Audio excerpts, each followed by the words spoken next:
Good morning. It seems like we have a tiny group today. Where is everyone? Spring break? Somewhere warm? Somewhere where it doesn't snow and then have sun the next day?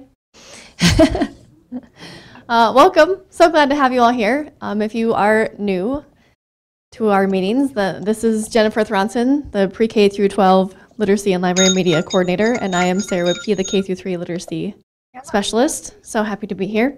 Hopefully you all signed in and you have all the handouts that you have with you ready to go. What? Julian, do you copy? And Julian, if you could go ahead and mute your microphone, that would be great. And to everyone else who doesn't have a muted microphone. So we're going to start off today with some K3 reading improvement. Oh, and then Jen, we're seeing someone's face at the end. Can we maybe? Yeah, and it's not our face. It's like a participant's face. Oh, up there? Yep, on the last screen. Okay, well. Yeah. Yes, I don't know who that is, but she might want to turn her video off.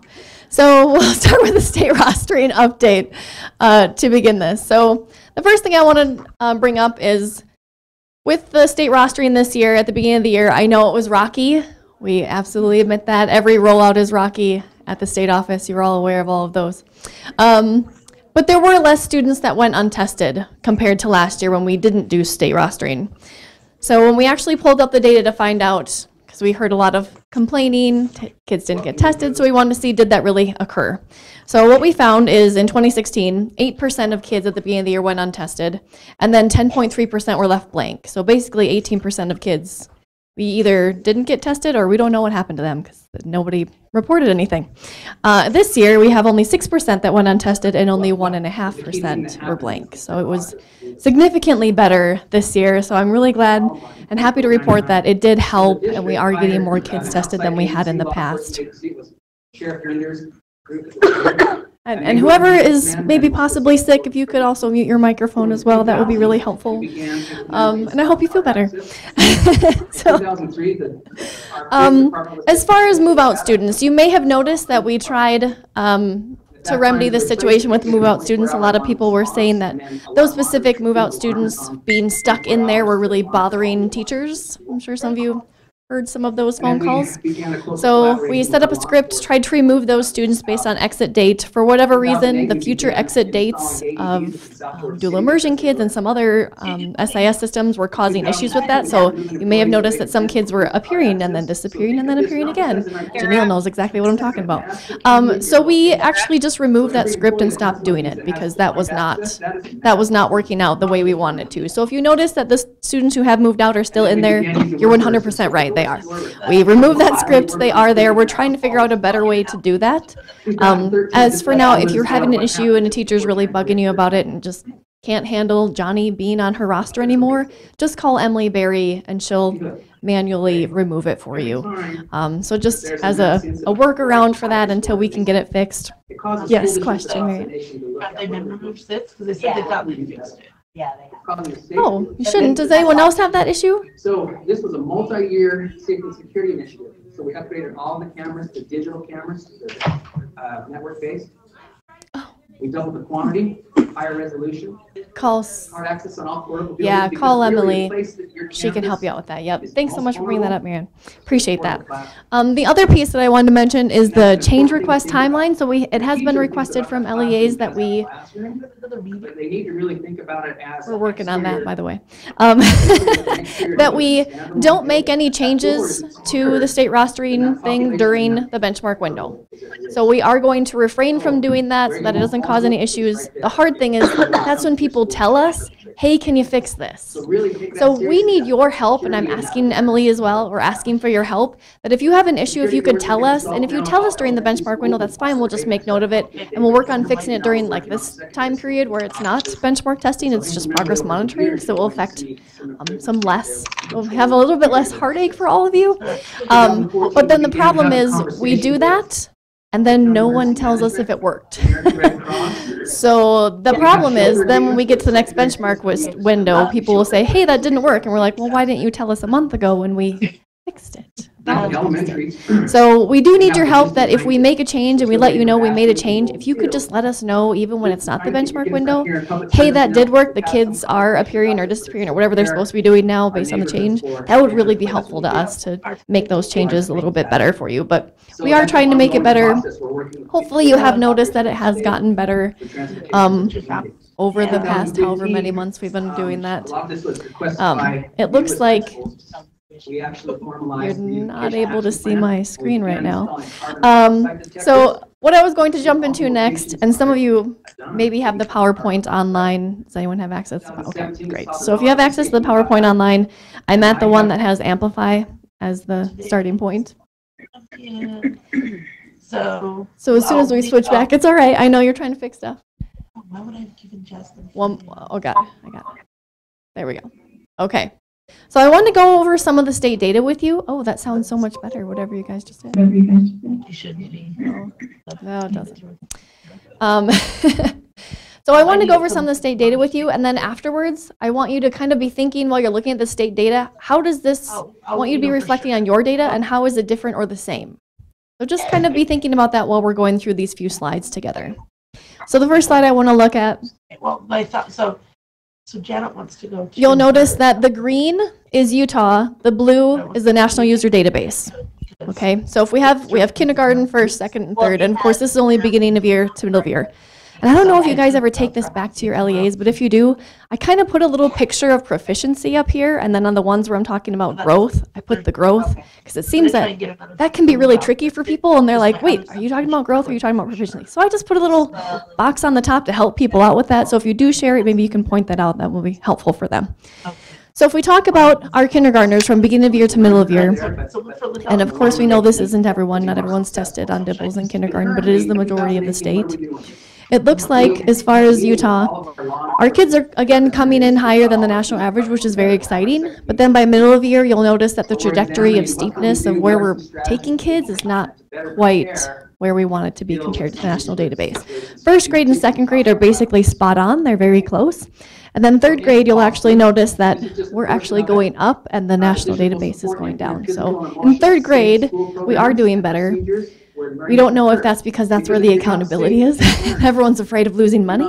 But don't worry, that'll be going away. Jennifer's going to talk about that pretty soon. So that'll be exciting. And then again, we're talking about proficiency, but this time we're talking about students who are well below benchmark. And so with that being, again, green is Utah, blue is the national database. We have less kids coming in well below. However, you'll notice the steep trajectory of kids in the national database compared to ours. So they're moving kids a lot faster than we are. First and second grade, again, very much mirror the national database. And then third grade, again, is doing a lot better. So that's very exciting. So woohoo for third grade. But hopefully with the changes in legislation with Senate Bill 194 passing, we'll see that in all of those grades. That would be very exciting to see. So this is a lot to look at. I'm sure you've all looked at we call this the interview graph fondly. You've probably looked at this with us a lot of times if you've been in any of our meetings. But when looking at this, what I want you to do is just take about 30 seconds to think about what you're seeing here. The grades, what we're looking at with well above, at or above, or at benchmark, below and well below, what's happening to those students, where they're moving to or from. And then I want you to be thinking about, because I'm going to have you talk with a partner in about 30 seconds. I want you to be thinking about, what does this say to you about core instruction and intervention? So go ahead, take about 30 seconds to think about it, take a look, deep dive, see what it's saying. It might even be easier to see online if you want. If you're like me and you cannot sit in the back row, because then I can't see even with my glasses. It's a sad, sad thing. But go ahead and do that. And then after 30 seconds, you can actually talk to someone nearby and talk about what you're seeing from the graph and the data. And I'm only going to give you 2 minutes. Yes, yes. I'm only going to give you about 2 minutes to talk with each other on this. Go ahead. They're in the Google Doc, the Google Drive.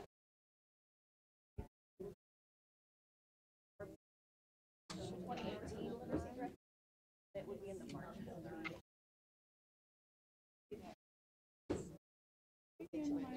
I feel your pain.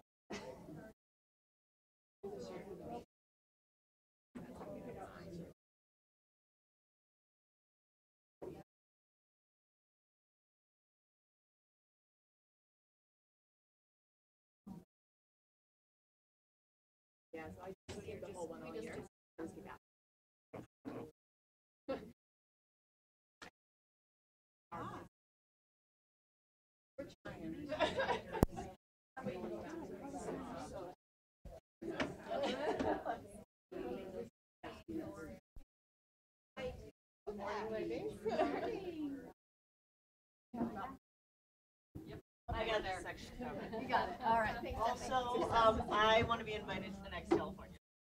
Just saying. Yeah,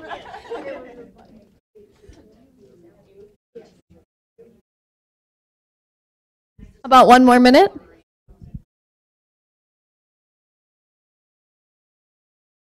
Did you get access? You find. Where is it? Oh, yeah. In the Google Drive. Oh, in the Google Drive. Yeah, we don't put anything up here anymore because you've seen the web, but we just avoid it.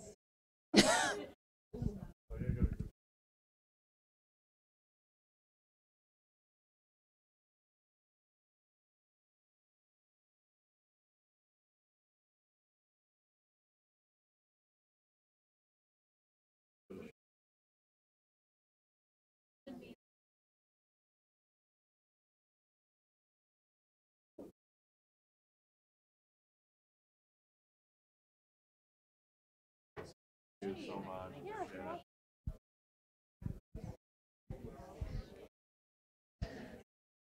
All right, if you could wrap up your conversations, hopefully you had a little chance to kind of look at it and see what you are looking at. Some of you had to find it in the Google Drive because it's much easier to see there. Would anyone be willing to talk about what they noticed? Or even if it's not something you noticed, but it's something that someone next to you noticed? Anybody need more time?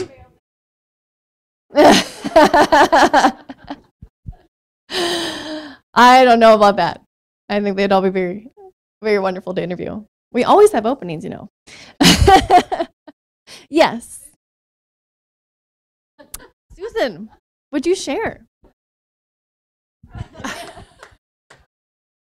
She has a really great classroom discussion move, just saying. So I think the big idea that we were kind of looking for those big ideas. So the big idea is the students in the below and well below benchmark. When they are identified there, we're not really moving them out. They're instead, they're either staying or it seems that they're increasing. And so the kids who are benchmark and above benchmark, that seems to be that they are having those successes, and the below and well below are not. Good point. Anyone else? So I would agree, and I know when we had our meeting with Amplify at the middle of the year, something that we talked about that we would like to see overlapped with this is if you could find out if the students who they were below benchmark at the beginning of year, noticing they're still below benchmark, but are they making above or well above typical growth? To find out, are they at least moving towards yellow? So they might not be out of the red yet, but are they even moving? Because right now, this graph just tells us proficiency. It doesn't tell us what kind of growth they're making, and if they're really moving towards that, they just need a little bit more time. So that is something that we would like included. I don't know if that's something that you guys would enjoy seeing, but it is something that we talked to Sarah Taylor about, and adding that somehow into the graph without, I know this is a messy graph anyway, so we don't want to make it more messy, but maybe if it's something that you could hover over and click to find out who those students are and what kind of growth they're making. I think that'd be a pretty exciting thing to see. So if we look at our pathways of progress, so now we are talking about growth, so I put a different picture in the corner. If you look at this, of course, we want the well below and the below typical growth to be like less than 20% is kind of what we're hoping for. And then typical above and well above to be more than that. And of course, if this is above 60, we're feeling pretty good about that. So you'll notice the kindergarten is at 58, so not quite where we want it to be for typical or better growth, but approaching at least the lowest amount of what we're looking for. First grade is at 70%, so that's very exciting. First grade is very good at moving kids in our state. They're doing a really good job at moving. We have noticed that. And then grade 2 is just above the 60, and then grade 3 is at 65%.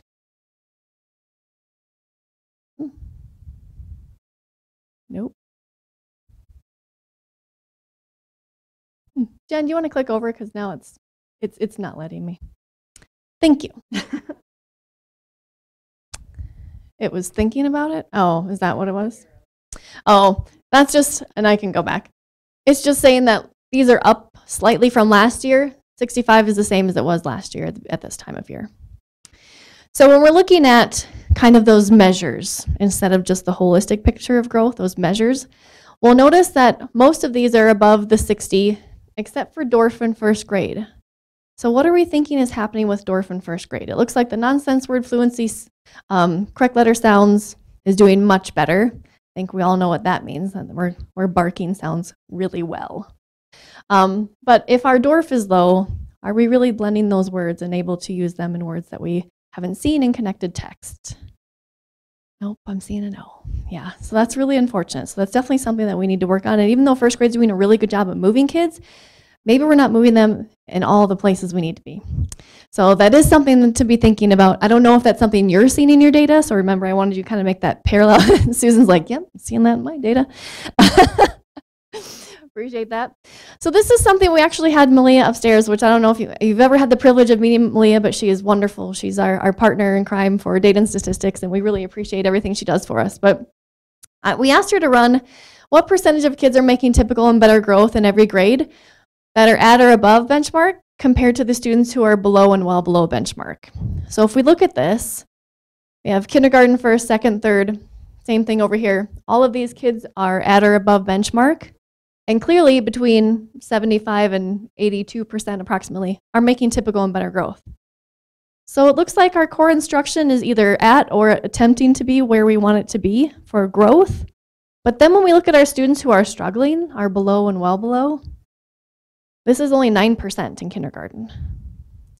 That's really low. That's alarming. So it doesn't seem like our kids who need to grow the most are growing. The other thing we asked, and I emailed Malia this morning, I'm wanting her to pull, is I wanted her to pull the exact same information, except remove typical from this, because these kids really shouldn't be making typical, because then they'll forever be behind. But we want them to be making above or well above typical growth. So I'm wondering, out of this, for example, 9% of kindergarten students, if I removed typical, what percent's going to be left? Is it going to be none? Is it going to be 2? What's going to be left? Maybe it will be 9. Maybe none of those are making typical. So that's something that we're wanting to do. I don't know if you've run any kind of data like that or looked at that kind of data at your LEA, but that's something that we found very interesting, that it looks like our kids that need to grow the most are not the ones that are growing. So that's a little bit alarming for us. So I want you to take about 7 minutes. And if you want, we did ask you to bring a device today so that you could pull your own data and kind of look and see what the parallels are between your data for proficiency and growth, and seeing, are you doing maybe so much better than the state? Are you about the same as the state, worse than the state? Just kind of look at that, find out what's going on, and you're welcome to have conversations around that with people around you, because I know some of you come in a little team. And if not, you're welcome to make a friend, or you can work on your own if you're like, no, I don't want anyone to know this is my data. That's all right too. So go ahead, take about those 5 to 7 minutes and do that right now.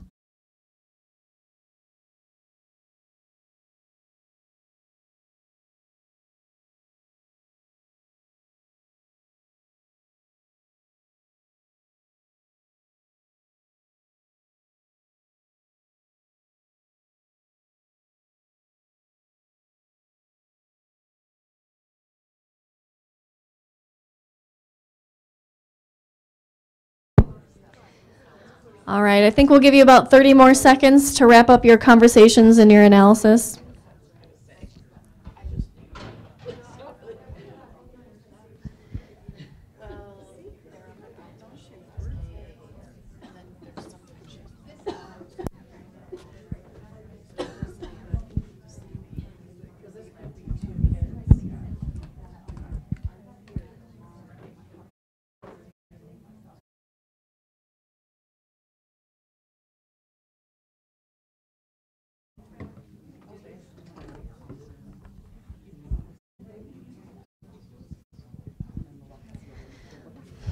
All right. You certainly don't have to, but would anyone be willing to share kind of some things that they noticed? I know I had some great conversations with a few people. Anything you'd want to share that you noticed about a correlation maybe between the state data and your data, or maybe it was drastically different? Maybe it was the same in one grade and not another?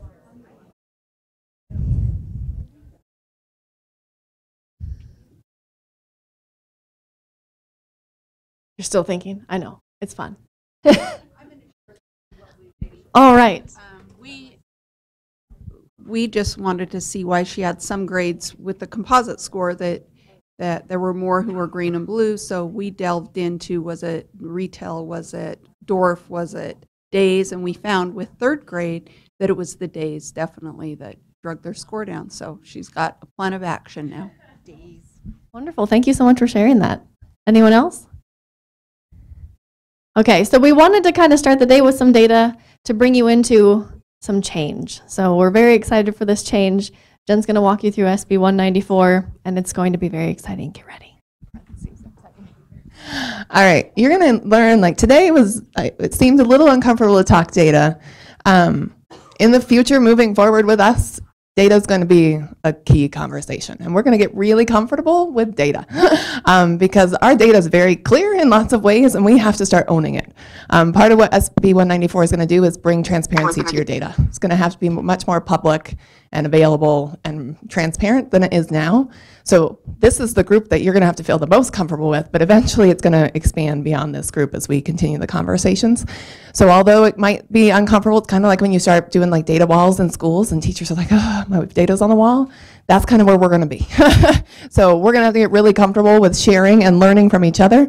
The greatest benefit of that is you can figure out what's working for others and think about how that could work in your system. Because right now, you honestly know what works for you, and then you can call Sarah and I and be like, hey, who could I go see to go do this? That's not how it should be. You should have as much access to data as we do to see what's working and to ask those questions of your colleagues. So early literacy program bill, which used to be called your K-3 reading improvement. So that is to try and parallel your language.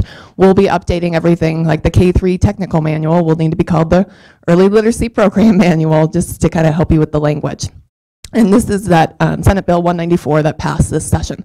So we're going to go through the particulars of what's changing for you. You have the bill in front of you if you want to take a look at it. As we kind of go through, I tried to highlight the big changes so that you're really aware, and you guys can talk the talk when you go back to your other staff members. Sarah, will you click on the screen? I think there we go.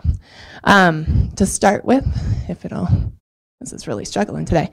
We are going to encourage you to get comfortable with being uncomfortable for the next few years with us. It's end of comfort zone time. It's end of status quo. We cannot get more money for this program with the data we have. It's apparent to me every single year. It comes up the last couple of years to get more funding, and it gets crushed every year because there is the perception this thing is not working.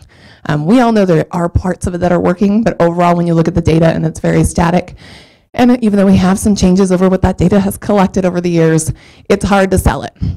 Okay, so we're going to have to start getting comfortable with being uncomfortable in our group. And hopefully Sarah and I have built strong enough relationships with you that you can feel okay to be uncomfortable and help us move this work forward. So to start with, we're going to kind of work our way through and then jump a couple of times to different pieces. But just so you're really clear on the changes in the bill, line by line. So starting on line 13, just renaming the program. Like I said, we're changing it from K-3 reading improvement to the early literacy program. One of the reasons for that is sometimes a name change can make people think it's not the old program. So when we come to present on the Hill, they'll be like, what is this program? But really the reason for it is we're hoping one day we can move this to early literacy being elementary literacy, not just K-3. And so if we take the K-3 language out now, it'll seem like one less change in future years. So that's really, I think, some of the rationale behind that. Lines 14 through 15. This is where it's going to amend, and we're going to go into detail about what your plans are. Your plans are going to be different than they have been in the years past. So there will be some significant changes. So we'll go through that in greater detail, and that's why it's in red. And then lines 16 through 18, we will also go through. We want your feedback on this. We have to kind of start drafting some board rule around what should the consequences be if you fail. We did get rid of the language that if you fail for 2 years, you lose your funding, and replaced it with a systems of supports type model. But the system of supports model is not described in the bill so that we can develop it in board rule and then make amendments and changes over time. So as we try it out and something fails or or we learn something new, we can continually update it without having to go to the Hill for permission to do that. So just more flexibility. So those are the two pieces we'll go into more depth at the end of this particular part. Lines 19 through 21, this is basically that the state board will provide some kind of support to those of you that fail, so getting rid of that requirement that we just take your money, but that will provide some kind of support, and we'll talk about what that might look like. Line 22 requires us to use a digital reporting platform. We're not quite sure what this should look like quite yet. It could still continue to be the grants management system because that's being completely overhauled anyway. It might be something like the digital teaching and learning platform, if you've seen that, where they're kind of putting their data, but they will be much more transparent. Your plans right now, anybody can read, but your data is not very clear on our UCA system. It's basically not really represented unless you put it into your goals. So there'll be quite a bit of improvement in that area. Oops, not yet. And then lines 23 through 24, there is a little appropriation for us to use money so that we don't have to necessarily take it from your LEA when you fail, but for us to have a system of support, we have to have some dollars to do that work with. So it's up to a 3% of the allocation. We're not anticipating using much at all this first year because really this is the first year of implementation, and we'll just have a few LEAs to potentially support. But when we move the goal up, we'll have a lot of LEAs to support, and we'll probably have to use more of that appropriation. But that way we don't have to like steal it from you unexpectedly, like it's kind of planned for. So the big one, kind of referring back to the way your reading plan will change, it'll be a literacy plan, so it'll also include language, oral language and writing rather than just reading. So on lines 139 to 149, if you flip in, it's a few pages in because they have the class size bill in there just because some of the language had to change. It has nothing to do with this work, but because we changed K3 reading, they had to change the language in the class size bill. So the core components, you'll be responding to those 7 areas of literacy in your literacy plans. Before they were in the bill, but they weren't actually called out as clearly in the bill. They were referred to in a definition and then never talked about again. It was very interesting when we went to kind of fix it up. So the major changes are oral language and writing are added. Oral language, especially in the primary grades, is a huge predictor. And then writing, obviously, this is a literacy program, not just for reading. So trying to add that component. Then when you move to lines 150 through 155, some of the major changes here is just more specificity. I don't really think anything new is necessarily there, but there's a little more enhancement to be clear. So the top one, intervention strategies that are aligned to student needs. Before it just said interventions. As we've talked before, sometimes our teachers and schools aren't aligning intervention to the actual student need, and so this will give us a little more conversation to be had there, like what in their data tells you that's the intervention they need, right? So trying to connect those two pieces. Professional development for classroom teachers, literacy coaches, and interventionists in K3. Before it only allowed teachers, I think, and so we just added some more verbiage based on your feedback around, well, we also need PD for these kind of opportunities. So you can probably make anybody kind of fit into that realm, hopefully. That could be your paras, whoever kind of needs that support. And then the last one, it used to just say assessments, so we added that support adjustments to core and instruction or intervention instruction. So your assessment tools, you're allowed to use the dollars to buy assessments if you need them, and this allows you to also look at your core and your intervention instruction. So your early literacy plan goals, kind of starts the description on 156. Kind of goes for a little while through 164. The big part here is the growth goal that we talked about in our last meeting, and you guys were supportive of, is changing that to 60%. The language, the minimum of 60. We can up it as the years go on, but the minimum has to be 60 or higher, and it will be grades 1 through 3. So this will be a big shift that you'll want to make sure your schools are aware of, because in the past they've been really, okay, 3rd grade's it, but now it's 1st, 2nd, and 3rd grade for accountability, which should help us to change the conversation, a sense of urgency and kind of a sense of responsibility around who's worried about these outcomes. It's a whole system instead of just one grade level. We're super excited about that. I hope you are too. And then moving to lines 165 through 169, there's an additional requirement. So in the past, you were writing your goals based on that kind of state UGG. Well, now you'll have 2 additional pieces that you're going to be responsible for. And this is where you have to write at least 2 goals specific to your LEA based on your data. They have to be measurable goals, so they can't just be, you have to write a SMART goal, basically. Address current performance gaps in your student literacy data. So you're going to use your data, you're going to justify your goals based on your data, and then you're going to describe the strategies you're going to employ to make changes in that data to achieve your goals. That's kind of how this will work. If you use interactive reading software, you have to include it as a strategy in your goal. So if you are doing a kindergarten goal, let's say, and you use interactive reading software in kindergarten, then you have to include it as a strategy, as an avenue for achieving your goal. Okay, so just keep that in mind if that's in use. Again, if you're doing a kindergarten goal, if you're using OEK, that's probably a strategy you should probably mention because that's another way that you're achieving these goals. That might be a strategic strategy for you. And when I talk about these goals, we have a plan of how to support you in learning how to do this kind of change, and we'll talk about that in a little bit. This thing is really slow today. Okay, there we go. So for plan approval, many of you were already doing this, but it is now in statute that your local board has to approve the plan in a public board meeting. So if you were able to kind of write your UCA plan before without anyone else seeing it, other than the approval tree, that will have to change. It has to go to an open public meeting through your board for approval. Okay. We will be providing model plans for you so you can kind of see what it could look like to help give some support. And then the USBE will approve those plans. So we're probably, this first year, we might have you turn them in early prior to your open public meeting to make sure USBE would approve them. Because if we don't approve them, they get approved in your public board, then you have to bring it back, and that gets a little uncomfortable. So we'd rather kind of preface that and be like, change this, or let's talk about this, or tell me more about this up front, then come back to you and say, oh, you're going to need to take that back to your board. Because if you have to take it back, it delays your funding, right? In terms of timelines and such. So we'll seek some input from you on that. But Digital Teaching and Learning did that when they did their grants and said, let us see it first before it goes to your board. And it seemed to kind of help catch things that might be a little needed to be changed otherwise. You can process why I get the clicker to work here. In terms of funding, you'll see funding lines 145 through 165. Those ones are not much has changed there. It's pretty common, typical language. We did add evidence-based intervention curriculum. This will be our conversation with teachers. That no longer is Pinterest and Teachers Pay Teachers available for intervention time.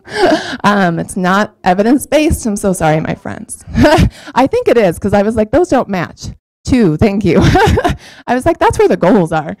245 to 265.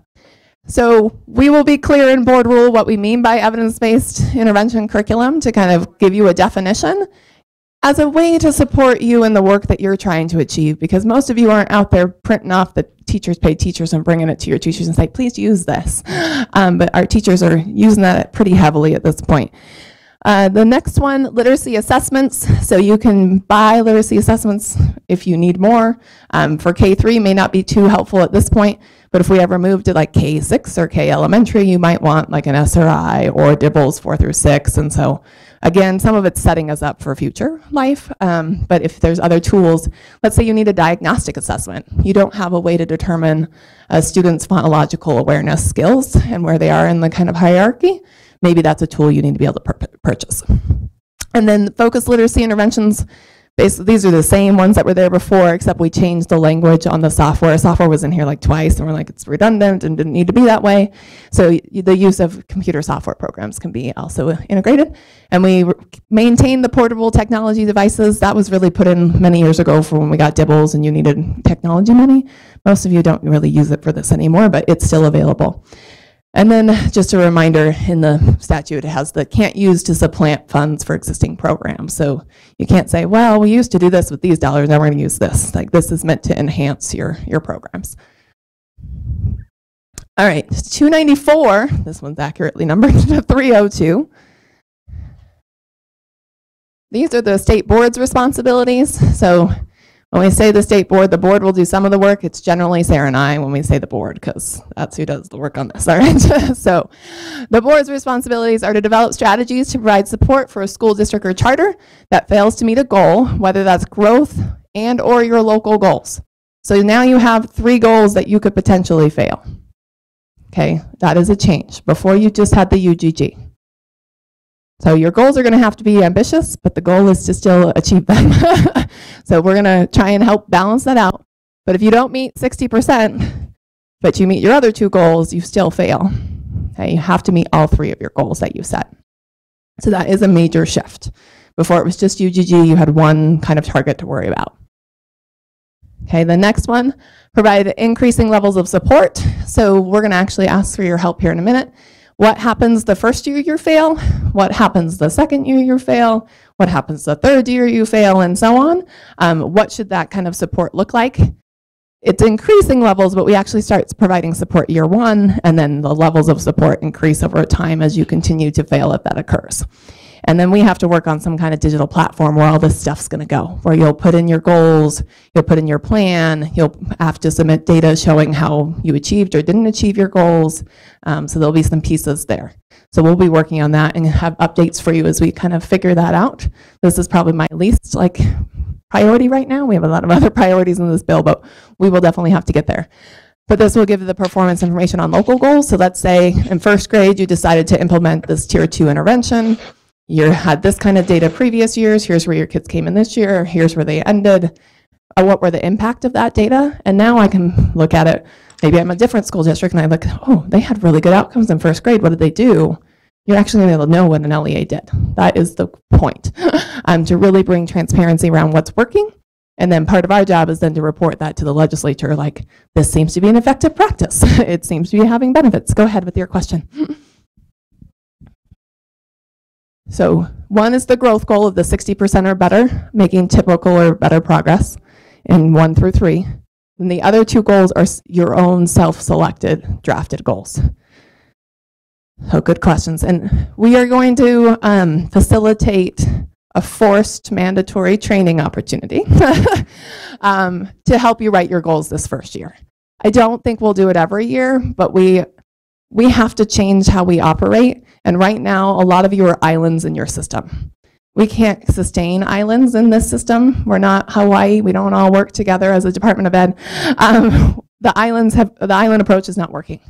So we're going to require teams of at least 8 to come with you, and we're going to talk about, you're going to help give us some feedback on what that team needs to look like to help move your system forward, and everyone realizing literacy is their problem, not just yours. So we're going to engage your superintendents will be required to attend, and we can talk about which superintendent if you have multiple, but there will be some key personnel that are going to help create a system of support for your LEA rather than an island of support for your LEA. It's kind of like the system of support we built at the state level. We have a whole state agency team around literacy right now. It's not just Sarah and I. And that changes the conversation. It changes the urgency. It changes the priority. It helps bring people who could contribute together to kind of engage in the conversation. There's a question online. Oh, charter's a little less. Sorry. I appreciate that. So in terms of team size, charters, we'll have a different conversation in terms of quantity. But in an LEA, especially a large one, 8's actually a small number. They recommend between 8 and 15 people for a team like this because you need enough heads engaged in the work to really change a system. And to only have 2 people come to the meeting is not sufficient for change. Seuss? It'll be this year for everyone. So we will have 5 regional trainings. We're bringing in a national presenter to help go through your data, to help you set goals, to help you select strategies. Sarah and I will co-facilitate and co-plan it, but we wanted to bring in someone else to kind of help us move the work forward. So Patty Montgomery, who used to be me in Colorado, she's done a lot of turnaround experiences. She's changed schools and districts and the state system there and works nationally, kind of improving school systems. So we're going to have her come and help facilitate that work with your teams this summer. So I'll release the dates at the end of the session today. Okay. So dates will be coming. We're still planning locations, but we have general like Southern Utah, Northern Utah kind of experience, so we can give you some basics.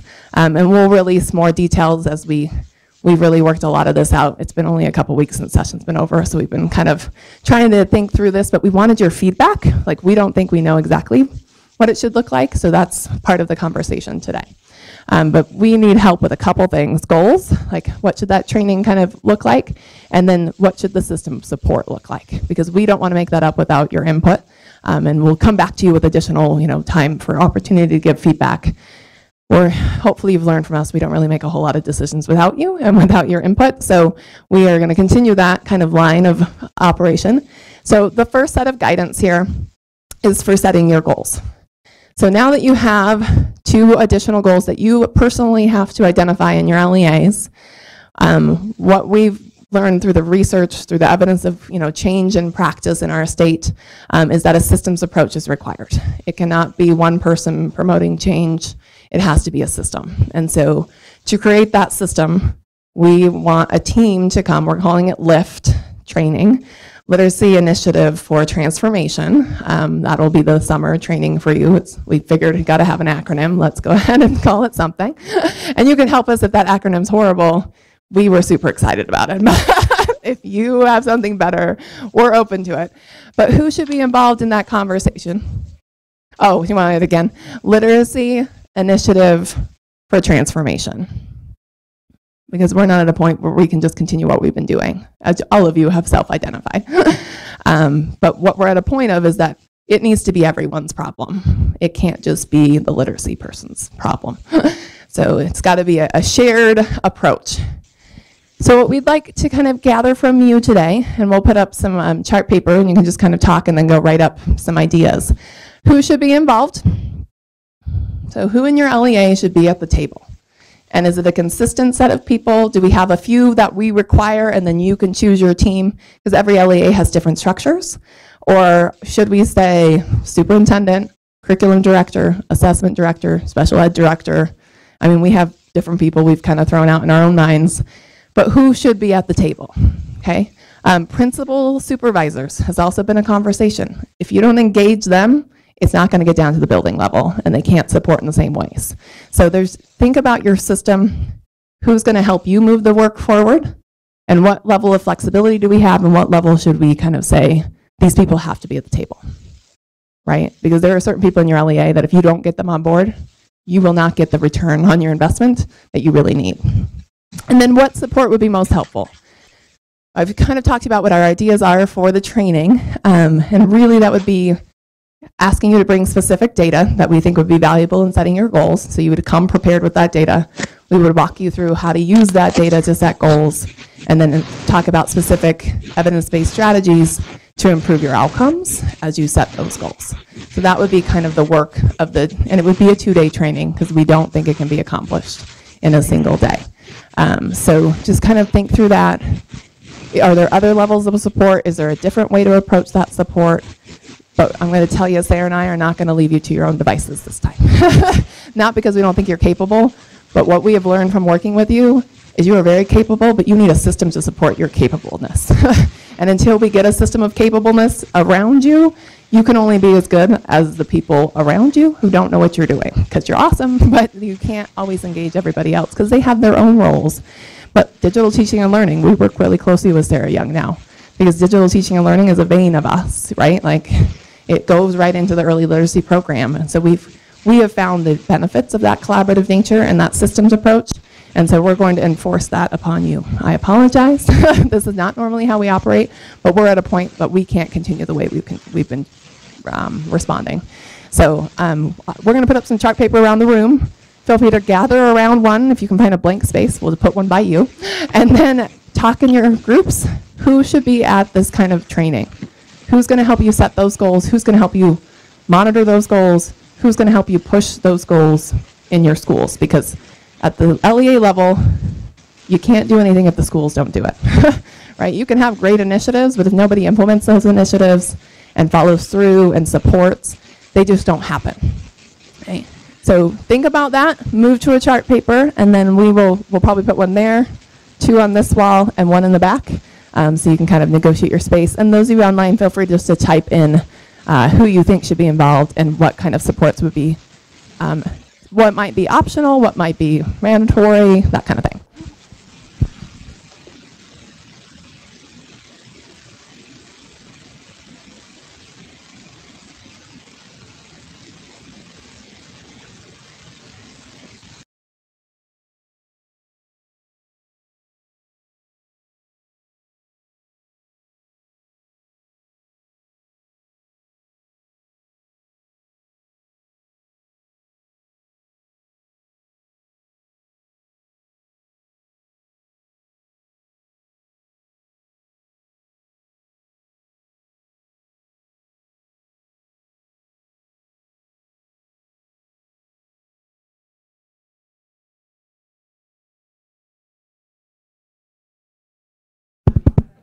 All right, if you'll wrap up your conversations and head back to your seats.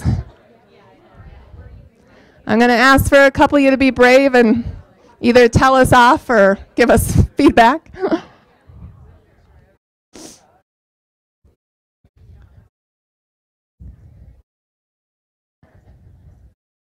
As I walked around, I felt positive energy from y'all, so I'm hoping we're not totally off track with this idea. It's new and it's different and it's challenging the norm, but we're kind of at the point we have to change the norm, right? So feedback, you can tell us off. We can always take it. You are recorded, so just keep that in mind. But input as well. What I'm seeing from the list are some good lists of potentials. I think as I talked with a couple of the groups, it made me think we might say you have to have these 3 key people, like the LD, whoever your superintendent is over curriculum and instruction, and probably one other kind of key personnel, probably your data person, because obviously if you're going to use data to drive instruction, it helps to have your data people. But maybe those are your 3 have-tos, and then the other spots are your LEA who makes sense to attend. And we'll give you like a list of these potentials based on what you gave us, so you can be like, oh, I didn't even think about that person in our LEA. That makes sense. Yes. The question wasn't necessarily about who attends, but we were thinking about the timeline for the training because our new budgets go into effect July 1. So we were hoping if the training was after July 1, we could include 2 days in contracts or budget the item. And the other question was the timeline on the submitting the draft. I mean, you don't have a lot of people in your office, so we're thinking submitting the draft. What would the timeline look like to get it back to us for board approval? All right, so 2 good questions. So first one, in terms of the timeline for the trainings, at this point we've built them into May and June because we want to give you enough time to actually change your system. And if we do that too late in the summer, July is horrible, you all leave, and you should. Please go somewhere. I'm going to Africa. You go somewhere too. Okay, like that's not the best time of year because most of your principals are off, your leaders are off, that's their break time, and we thought August is too late. August is like we are ratcheting up, and really when we want you to use some of the stuff you do in June to ratchet up for August, right? Like what your kind of priorities might be and that kind of thing. So that is our reason for May and June. I totally understand the fiscal component of it. If I had money, I would give it to you. And if it does become a barrier, let us know. We might have some funds locally that we could take care of it. Because we need the right people at the table, and if that requires us finding some funds, we will go and hunt and knock on the board members' doors and ask for money. So don't let money be the hang up. But hopefully, sometimes you went to do things like I was looking at the budgets the other day. Oh, not for this group. You're good. And Sarah didn't spend some of her money. I was like, well, there's some money for me. So there's potential there. So we'll share the dates at the end because calendaring, there's a bunch of calendar stuff at the end of the session today. Support-wise, is there anything you think we're missing? One of the two different people brought up, how do we get this at the school level, right? How do we make that connection? So I'm thinking in the training, part of the time we'll be thinking and putting out some specific ways of how you're going to make sure this is communicated, expected, and inspected at the local level, at the school level. Because if you set district goals and you're the only people who know about them, they don't get achieved in the same way. And you might even need to say, well, we have these 19 schools, some that are large, that need this goal, right? I'm probably not going to let one goal for a single school, but if you have a large school district, it might not make sense to have 62 schools under the same goal. It might, depending what your goals are, but you may have a different need in a specific cohort of schools that you want to focus on. So it does not have to be like a district-wide goal for all of your goals. You might need some specificity around some really struggling schools that you want to have a little more lift with. So think about that. We're open to feedback on what this should look like, but it makes sense to help think through the conversation with your team. How are we going to enact this when we get back? It's one thing to make a plan and set goals, but how do we hold people accountable? How do we support them in accomplishing these goals? Okay. Anything else we should be mindful of? If you don't feel comfortable in the group, feel free to email us. Most of you are very vocal. That's why I love you. Yes, thank you, Stephanie. Okay, I'll repeat you.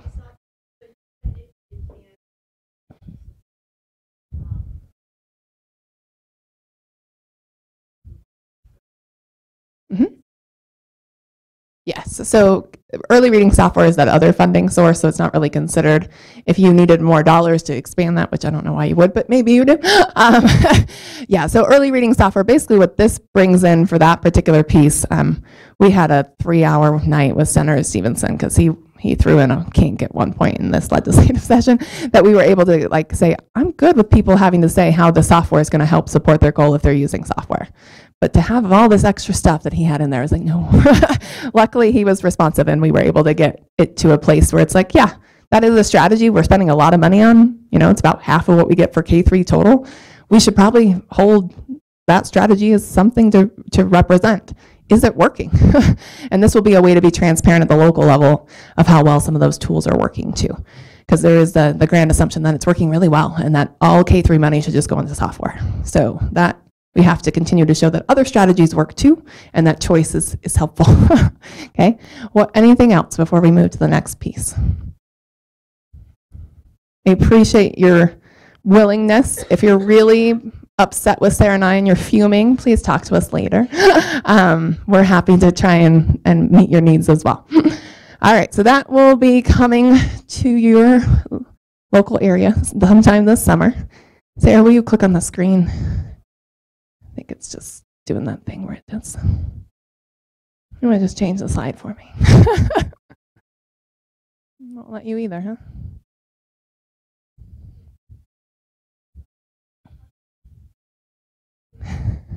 They've been doing that anyway.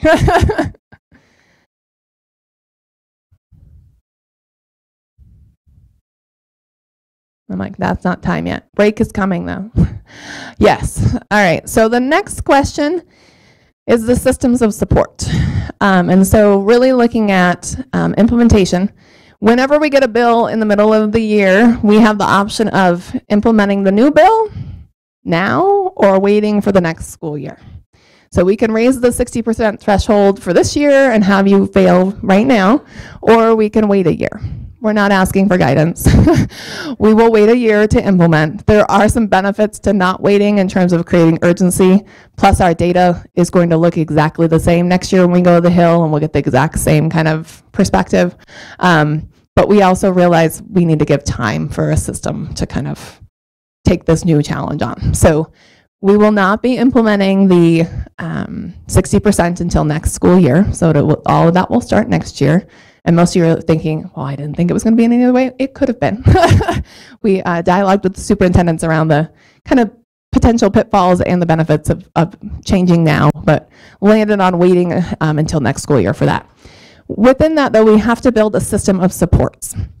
And this will be something we'll put in board rule around what we do for LEAs that fail their first year, second year, and so on. What we want to know is what you think that should look like. We have some generated ideas between ourselves and the improvement committee that is made up of some of you as well, but we really need to flesh that out in the next couple of months. So how should LEAs be supported for consecutive years of failure? We have to do something every year that you fail. So you're going to see Sarah or Jennifer or an expanded team member, once we have too many LEAs that we can't support ourselves, coming to meet with your LEA and your team, not just you, but your team to say, okay, what are we going to do differently after that first year? Now, we don't expect it to be a huge mind shift that first year, unless your data is down like at 11% and you need to get to 60, that's going to be a different conversation than people who just missed the mark, right?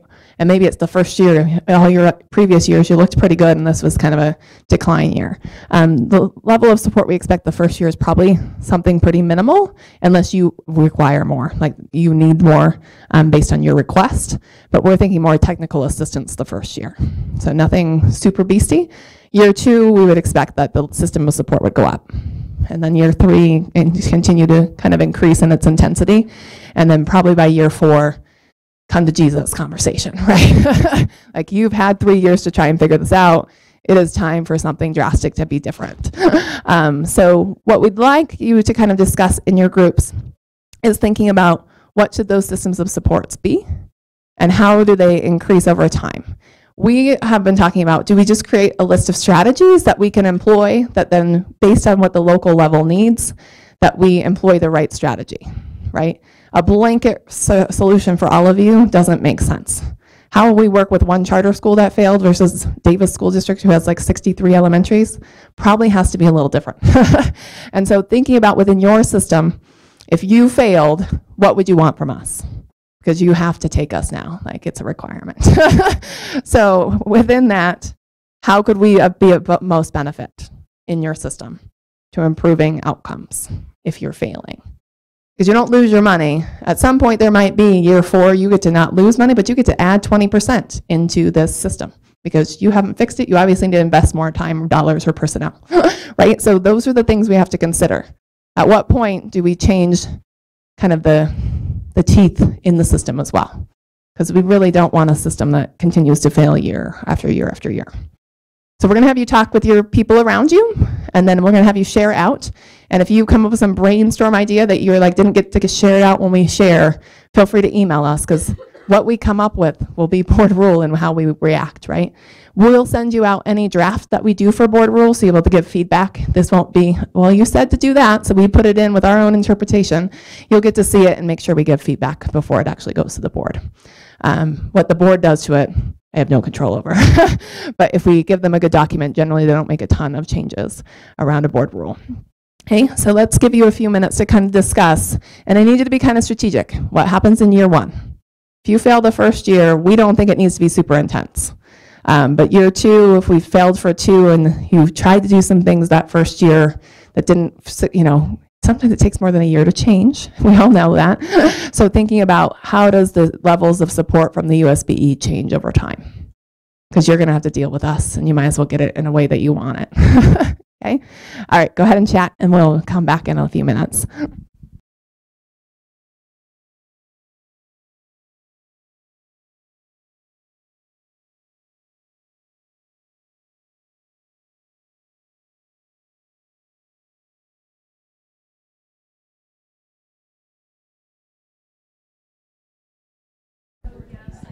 All right, we are going to do a break. I know it's a miracle in this group.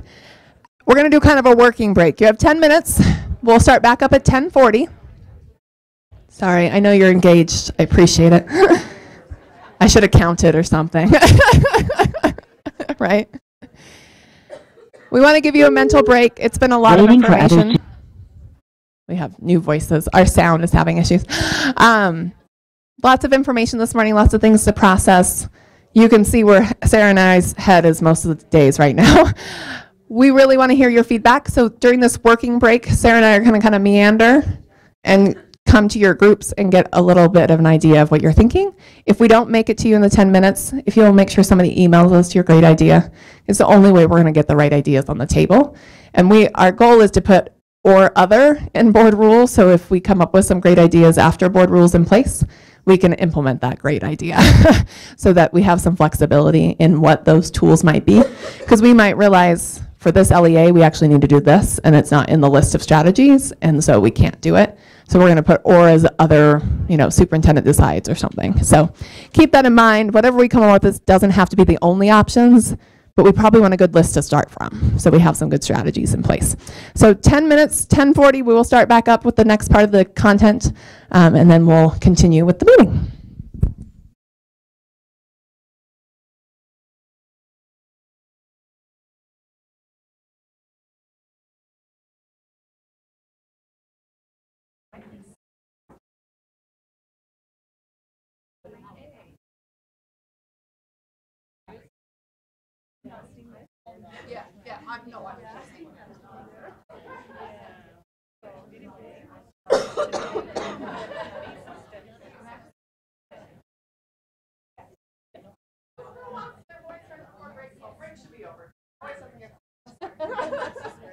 I got too many of you, not all.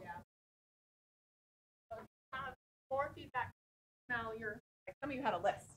Just send it to me. You can send it to me or Sarah. We work on this as a team, so whoever you like better or want to fill their email inbox up with, feel free. All right, so we're going to move into an update around the work some of your colleagues in the room have been helping us with.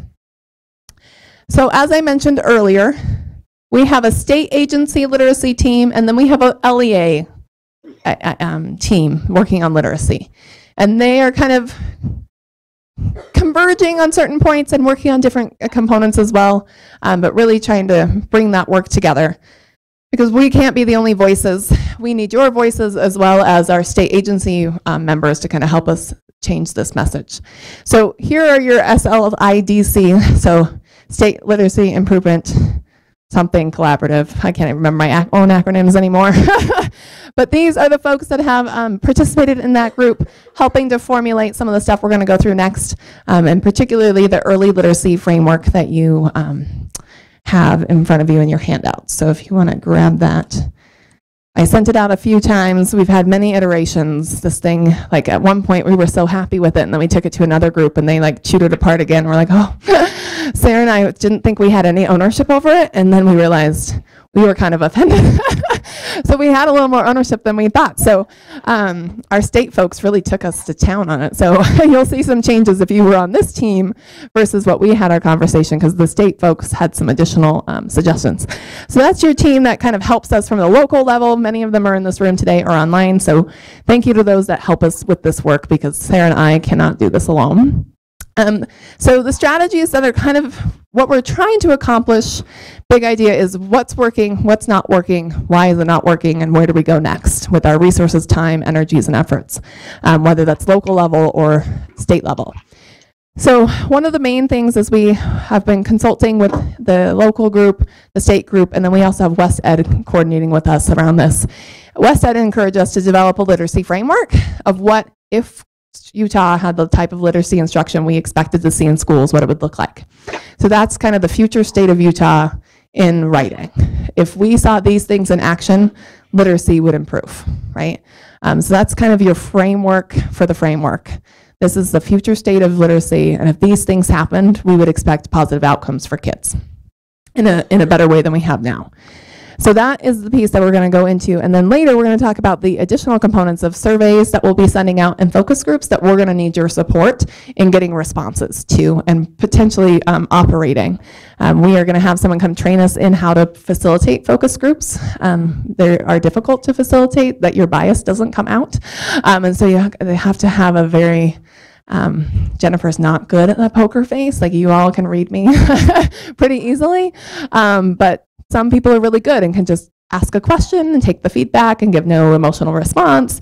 I'm going to need a lot of training. I'm probably going to need a tier 3 intervention for this.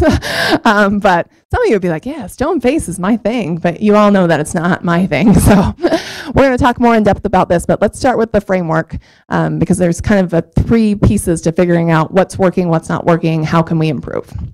So to start with, the framework, the purpose of it are really twofold. One is to establish a shared vision of the future state of Utah around literacy. And then second, a potential of a tool to be used to self-evaluate your current state in an LEA or school. So if you fail, we could almost see this as an opportunity the first year to have you self-evaluate at the LEA level. What components of this do we have in place? What components are we lacking? And then think about where is the easiest lift? Where can we make the smallest change and have the biggest return on our investment? Because honestly, that first year, you don't want to like blow up the system. You want to make some small changes that people see success and are willing to continue building that success with you in future years. But if you make some big change and you don't see outcomes change, people are more resistant to that change in the future. So easy lifts, big wins up front. So that's kind of one of the ways we see this tool being used. as well as just communicating what Utah looks like in literacy. So there's 5 elements, is what we've termed them at this point, and they're instructional leadership, instruction and intervention, assessment and feedback, professional learning, and supportive culture. Those terms have changed a little bit over time, but in general, those have kind of stuck to be the main areas. What we started with, you all had that tool that we had, the 4 elements of effective literacy instruction. We took that tool, we took Nevada's tool, Montana's tool, Minnesota's tool, and the 4 domains of rapid school improvement, and we used those to kind of guide the work, to figure out what should the categories be, what should the elements be, what are we seeing in Utah classrooms that seems to matter, and then what are those other documents kind of bringing to the forefront. So that's kind of where all of it came from, basically all of those different documents, and thinking our principal standards, you're going to see that represented here on the first page. That's probably the biggest change from the iteration you saw previously. So taking a look, let me just kind of orient you to how they're structured. So at the top is just kind of a brief definition of what we mean by that particular element, so that there's some kind of context. Then you move into representing, like, here's the element, which one is it? And then there's a rubric system of where you might score yourselves that will have some definitions around why would you score yourself a 1 or a 2 or so on. The levels for leadership currently are different than the levels for the other standards or strands. Because one, you really can't, the other elements are built on implementation, like your level of implementation. You don't implement a leader. So it didn't make sense to have that same spectrum on the rubric. And this matches our leadership standards. So you're either kind of like your teacher standards. You're either not evident, minimal, effective, or highly effective. So that's kind of a evaluation system there. So within an LEA, you can look at this from your perspective. Do you have leaders who support and encourage high expectations and cultivate growth mindsets in students and teachers? Is this highly evident in your schools? Is it somewhat effective?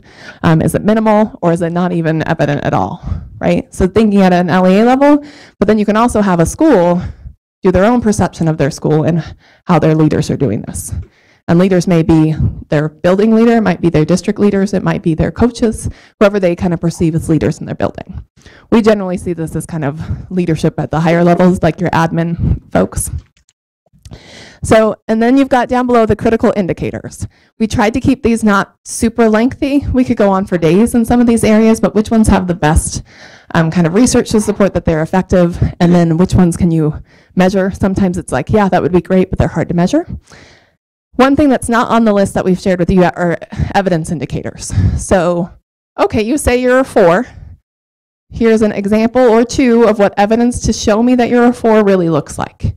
So it's not good enough to just kind of rate, but they also have to provide evidence to say, no, I really am a 4, and here's why.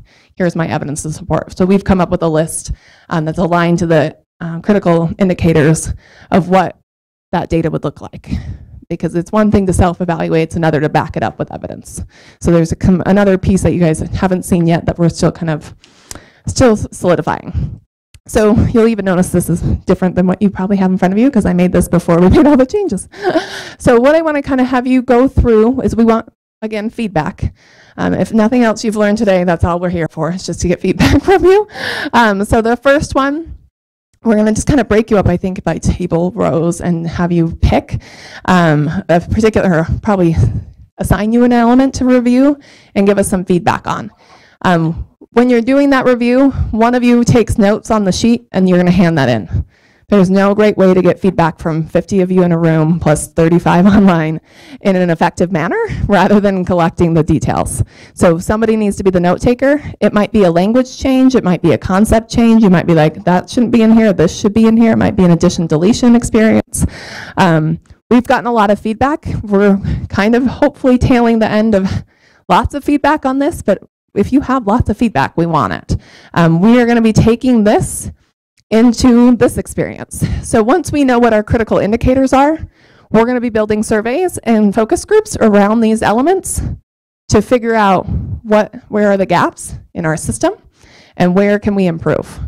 And those will be collected at the state level, but then we'll be able to share out, like, they're going to pick what LEA they're part of, and then we can send you the data for your own kind of local perceptions around how this is working for your LEA versus the state level. So you can kind of say, oh, we're really strong here with the perceptions of our teachers and leaders, but we're not so strong here. In terms of that. And there will be different surveys for different stakeholder groups. So teachers will get one version, your coaches will get a different version, and your administration, which will be building and district level leaders or charter leaders. So kind of looking at it from that frame. So I'm thinking 1, 2, 3, 4, 8. Okay, I'm going to do this because you guys are kind of they're state people, they're just working. So I'm going to have you two join with those 5. Will you be element 1 and review that together? And then have you and Granite do element 2, you 6, element 3, okay? You 3, I'm gonna just let you work together. Element 4, let's do this little pile when Michelle gets back as element 5. Then we're gonna go back to element 1, element 2 with these 2, and then element 3. Okay, and we'll get some feedback on those. And my SLDIT members, you've done this before. So if you need to fill in gaps, please do so. You have the kind of background a little bit more than some of the group members might.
And if you end up having more time than just to get through your 1, you're more than welcome to pick another element and look at it and give us feedback on that one too.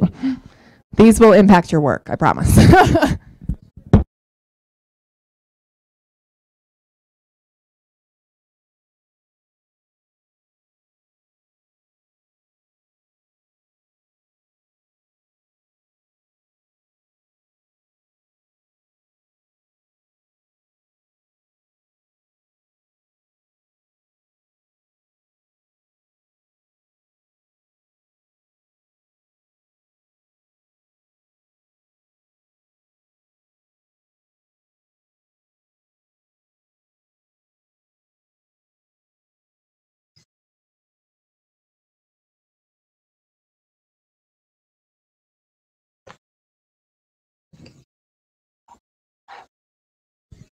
Can you, with a show of fingers and the right fingers, please, how much longer do you need? 0, 5, I got a 4 over there. I need fingers, people.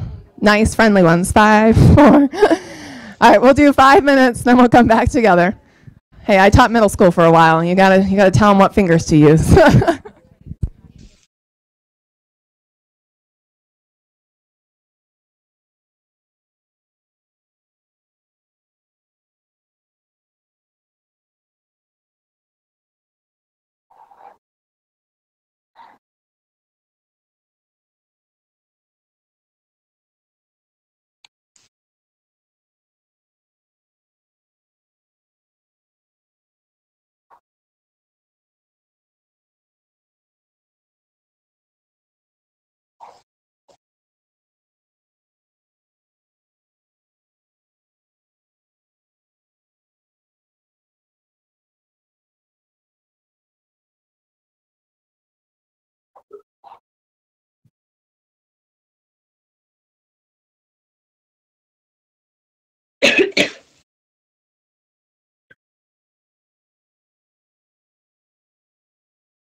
All right.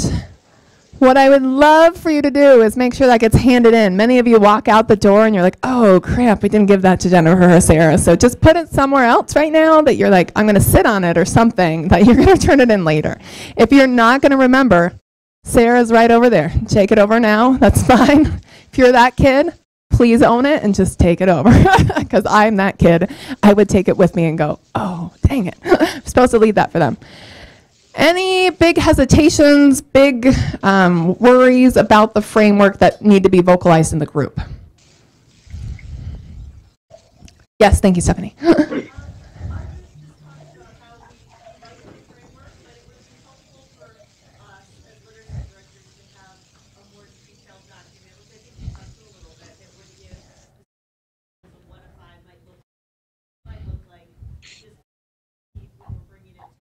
Perfect. Okay. Yeah. And so one of the things that we'll do is define the levels of implementation. So what is a 1 or a 0 to a 6? What does that look like so that it's really clear across the rubrics? And then there'll be evidence, sample lines of evidence to help you to be, okay, show me your literacy block master schedule. Let's look for the components, let's look for the elements, let's look for the minutes. Are those prevalent in there? And if not, then that's a place that we can have a quick, like, how are we going to implement a different schedule? What is that going to look like? And you can have a different conversation. So there are lots of other components that will come within this document. This is really just bare bones. It's really just the framework. Because one of the things that we want to build is, okay, if you don't have those, where can I go to find them, right? Like, where do I go learn more about mindset? Or where do I go learn more about building a supportive culture in my school? Those types of things. So kind of a resource document as well. Like this could be like a 200-page document. Right now it's just this. I don't want to make a 200-page document either. But could we have resources that link to the framework that you can use to kind of support the work? So we have talked about definitions for the implementation stages. We've talked about lines of evidence of kind of lining out like, what does it look like to have leaders who have high and measurable expectations and cultivate growth mindset for all students? What does that look like? What would be a tool to even see if you have that present in your school? So we have like a mindset survey is one potential line of evidence. Like, our school has taken the survey and does see like we have a high level of expectations. Another might be looking at your PLC meeting minutes. How do teachers engage in conversations about students? Do they denote certain students like, well, they're not going to get it anyway? I mean, is that happening in your groups? Or the conversation in the teacher lounge? That can kind of help you with your culture, right? Like you can walk in there and see how teachers talk about kids. Like as a district leader, I might walk in and just kind of sit in there and be like, if they're going to say that around me, who knows what they say when I'm not there, right? Like there's certain just things that you can pick up. We don't have teacher lounge as evidence. I'm just saying if I were out in LEAs, that's probably one place I would go spend some time in because it's amazing what you learn about a school's culture in the teacher lounge. So lots of other pieces. If you have specific things that you're thinking right now, feel free to send those to us as well. We are on the early foundation of building this, and it really is an elementary tool document right now. The goal is eventually to have a pre-K-12 kind of tool. There might be a separate one for elementary schools and a different one for secondary schools because they're so unique in a lot of ways. Just so you know, like we don't expect one continuous framework, but that there will be multiple documents for different stages in the learning. Any other thoughts or comments on the framework? So this might be a systems of support tool in terms of like if you fail, taking some time to really evaluate where you are with certain components. Where does your district admin think you are as a system? And having even conversations across your district admin team. Because the perceptions within your leadership can be very different, even within your own LEA. And then using it at the school level could be potentially helpful as well. All right, so that's the framework. We're using the framework to kind of build out the next couple components of this work.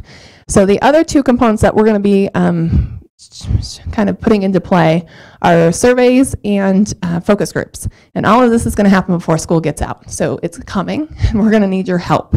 So the survey, we are in construction right now of developing that survey. There will be 3 different ones, one for teachers, and it could be your paras if you choose to send it out to them in terms of they provide intervention instruction.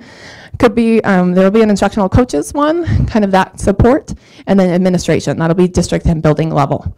And so we'll get some demographic details so we could sort out, well, what does district level versus building level principals perceive versus the district leadership, so you could even filter down.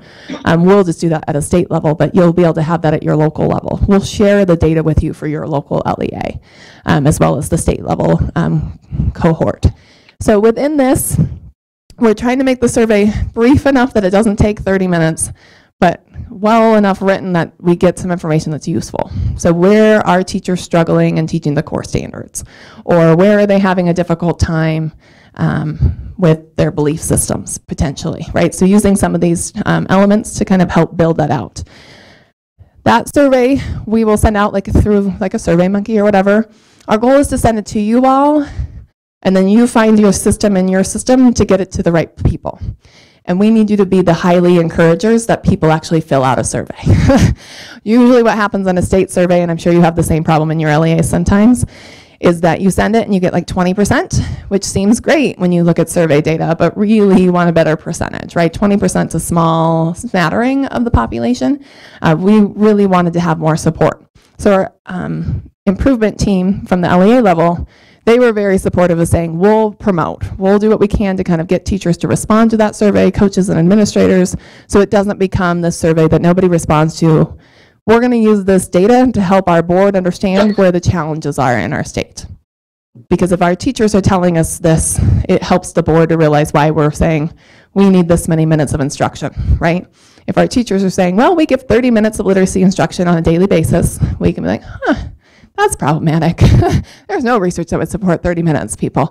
And so kind of using the data to help paint the story of what's currently happening in our state and what the future state might need to look like in comparison to what the framework would represent, right? So kind of trying to get a pulse on the current state of teaching, reading, and literacy in Utah from these different kind of perspectives, and then using that data to help the board understand, and for you to even use it at the local level. I think if I were you, I'd be like, well, how can I use that data? Well, if we share with you, here's your teacher response survey data, here's your coaches, and here's your administrators, you might be able to use that data to inform your own LEA next steps and practices and resources and professional learning opportunities, because the gaps will be clear. It should present a pretty good picture around what your teachers understand and know, and maybe where they perceive the gaps to be. We all know surveys have their own kind of issues in terms of reliability and such, but generally when they know that it's anonymous, no one's gonna come track them down and ask them, why did you say that? They're usually pretty honest. We did a survey like this. I supervised social studies, and Robert Austin put out one, and he had 1,700 teachers respond, and their responses to their understanding, knowledge, and skills in elementary around social studies were as honest as I think you can get.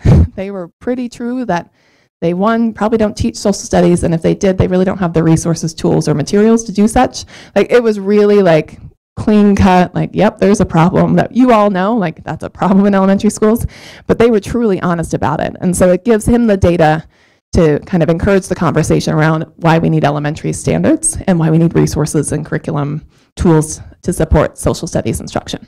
So similar kind of perspective there. The other particular piece, and this will be if you're interested, you can let us know, is to run a focus group or two in your LEA with teachers or administrators or coaches, depending on what you might get assigned, because we need a variety, right, in terms of a focus group. But we want these to be LEA-led. We can support them to some level. I have a team, at the state level that we can come out and lead them. Generally, in a focus group, you need someone who takes notes and someone who facilitates the meeting. So we are going to do training, I believe, sometime next month. We're still working on a date for that. But if you're interested in helping us facilitate focus groups, you can only get so much data out of a survey. Actually meeting with people and talking and asking questions gives you a better perspective because they can elaborate. When all you get is multiple choice in a survey, you can't get as much detail as when you move into a focus group setting. So we kind of want to get these statewide so we can get perspectives from rural, urban, suburban communities to figure out where are the gaps again. We haven't talked about the particulars yet, but in the collaborative group, we talked about, well, maybe we need a group of teachers that's low performing to be one focus group, and a group of teachers that's middle to high performing, not your highest, those teachers that nobody else could really be. They're just too exceptional. But that next rung below them that really have great student outcomes for children, and doing some focus groups around them, what makes them so successful, right? Versus where are the perceived challenges in this group? Because we think the conversation would be very different if you grouped your teachers by ability of changing learning outcomes. But you also have to be very careful about that. You can't be like, you're the low group. If you could come tomorrow at 5. So there's some delicate balance you have to put in there. So you all know it's true. I have to put that out there so no one says that when you're like, oh, you're the low performing teachers. We need you at 5 o'clock. We'll see your high performing friends at 6. Not a good way to set up for a focus group. But if nothing else, if you are willing to lead one of these, email Sarah or I so we can kind of get you on and you can cancel, you can back out later, like, oh, it's just not gonna work for me. But we really think there's some great value in this. And then if nothing else, you can learn how to run a focus group, because I've never actually been trained. I've read about them, I've participated in them, but to really truly run a focus group, it takes a skill set. And so if you're interested in kind of expanding your skill set, because focus groups can help you within your own LEA of learning about what's working, where you need that support and resources, it might be a useful thing for you as well, just to kind of build your own capacity. So those are kind of the strategies we have in play right now based on the work of the collaborative team from the LEA group. That development of the framework, which we'll go through probably 1 or 2 more iterations based on your guys' feedback. It'll go to the state team next, and then hopefully we'll be close, because we need this solidified at least to a certain level so we can move on to the survey development and implementation. Our goal is to have this out probably late April and put it out for a few weeks. I know it's the end of the year. It could be like an exit ticket item for teachers. It could be, we just really highly encourage you to take it, and here's why. If you need some selling, we'll try and come up with some like selling points for why teachers should take it, and administrators and such, and really saying we want to build professional learning tools and resources that are going to support you in ELA, and this survey is going to help us to know how to do that, right? And most teachers are like, oh, resources would be good, professional learning I'll take. So if we can frame it in a way that you think would sell it to teachers to take the time. We will try and keep it brief enough, though. If it's any more than 10 minutes, I think people will be like, that was fun, and won't quite finish. So if we started with one tool, we'll kind of look at, and the group was like, that's way too many parts. I'm like, oh, I know, like if we can't make it super long, and if we need to make it longer, we could do forms, like you get Form A, you get Form B, and we can compile the data across the forms. So there's options if we need a more lengthy survey. So we're playing with those. Are we missing any particular stakeholder group that you're like, but what about them? That's critical, I guess. I think we got them. Because the group was like, these would be the kind of keys, not saying there's not other people in your system. We're not doing parents or students, just do for this one. You guys do your own kind of levels of those. We didn't want to add to that layer, and due to the time frame, there's a lot going on in schools this time of year, trying and limit what else has to go out beyond. Yes. Yes, K6, because we'll distinguish, we'll have like, you know, how they enter their demographic details, like what grades you serve and what LEA, so we'll get some basics around that so we can narrow down like, oh, let's look at our 3rd grade teachers versus our 6th grade teachers or our K teachers. So it'd be your elementary building, some of you are K5, some of you are K4, whatever that kind of looks like. Lisa? We're going to probably put that in the teacher one because it's similar in terms of instruction. And if we have some not applicable, like, well, I don't teach core, you know what I mean? That kind of thing. Because they do a lot of work in our schools, many of them. So, okay. All right, so those are 3 strategies we're trying to employ to really get I guess a pulse on literacy in the state. We all have our assumptions and perceptions, but if we had data to back it up, it'll go better in terms of really guiding the board to be supportive of some of the future work that needs to happen. And then that data hopefully will help you guide your own work, because we'll send you, Nebo School District, here's your data, and you can look at that from your own perspective and see what you can glean from that data. All right, Sarah Young is in the house. She's going to talk about the changes to early intervention. I think they will be positive changes for y'all. She's worked hard on this. All right. For those of you I haven't met, my name is Sarah Young. I'm the coordinator for digital teaching and learning. One of the programs we house in digital teaching and learning is the K3 intervention software program. We also house Upstart as well as the DTL qualified grant and competency-based education. I'm here today to talk to you about some updates that we have for you in regards to legislative session, as well as to offer you an opportunity to maybe engage with us in a way that is different than the traditional constructs of this program. So we'll touch on that at the end.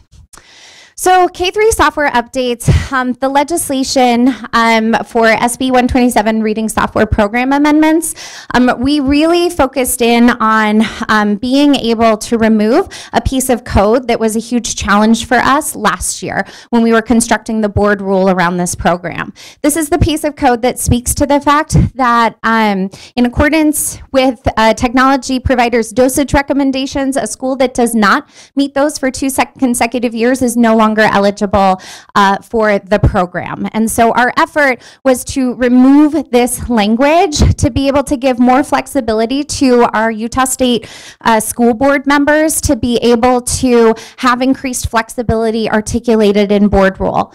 Super pleased that this particular piece of legislation passed both the House and the Senate and is awaiting the governor's signature. Now, I add awaiting the governor's signature because with most pieces of legislation, we're usually pretty confident in regards to the fact that, yep, this should go through, no problems, we're really not expecting a veto. Because of some of the contentious nature of this particular program in the past, I think it's important that we actually wait for it to be enrolled before we start taking actions in regards to expecting this to be the outcome. So just noting it is still in process. We are waiting for, like I said, the governor's signature or it just to be enrolled. There's a time frame in which if he doesn't sign it, it just goes into action. And we just want to make sure that that happens before we start taking steps with our State Board of Education to be able to address, now with this language removed, how can we modify our board rule to better represent some of the challenges I heard from the community. In addition to the legislative session, I'm getting a lot of emails from those of you who are super proactive, and I love it, in regards to the questions about new providers. So many of you are familiar with the fact that our providers work with us on a 5-year contract cycle, or 3 in the case that they were brought on kind of mid-cycle to the program, and that cycle is up at the conclusion of this school year. And so our process has been working with purchasing. The RFP process is wrapping up, and we expect award notifications to go out to the providers by April 1st. That is the time when we're then allowed to share outcomes with the larger community. So it does have to go through the complete notification of declination as well as awards before we're able to share that particular piece out. There's always the possibility of contest, and so we don't want to come to you and say, hey, here's your providers for next year, and then have those contested and be like, just kidding, those aren't your providers for next year. So the radio silence is not because we're not working on it. We just don't want to give you misinformation and then for it to have you out in the field having to correct that item. So it's important to note, and I'm noting it here for all of you, no matter who the state chooses, an LEA is always welcome to contract with an individual entity or provider as they see fit.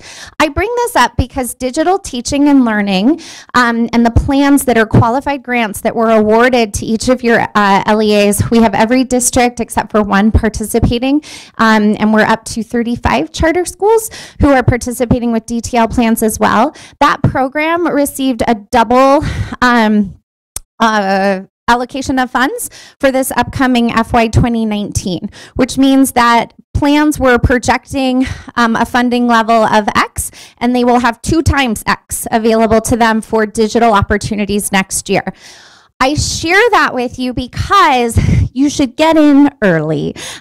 This is a good opportunity because those funds aren't going to be encumbered within their existing plans, that as you start to see outcomes coming from the state in regards to our providers, if you note that it's like, hey, they didn't select a provider that's really important to me and my community, that there are other resources that are available to you that aren't already encumbered that you might consider in regards to reaching out to your DTL leader. If you don't know who your DTL leader is, I am more than happy to connect you with them. And so contact information available in the slides, and I'm happy to follow up with you after this. All right, next, the application cycle. So clearly we can't release an application until we have providers. And so that's kind of the space where we are currently. We are projecting it to be available by Monday, April 16th. And that's projected based on the fact that we're able to announce the providers by April 1st. Again, kind of one, you know, it's a domino effect in terms of which one has to come first. So that's the starred component you'll see there.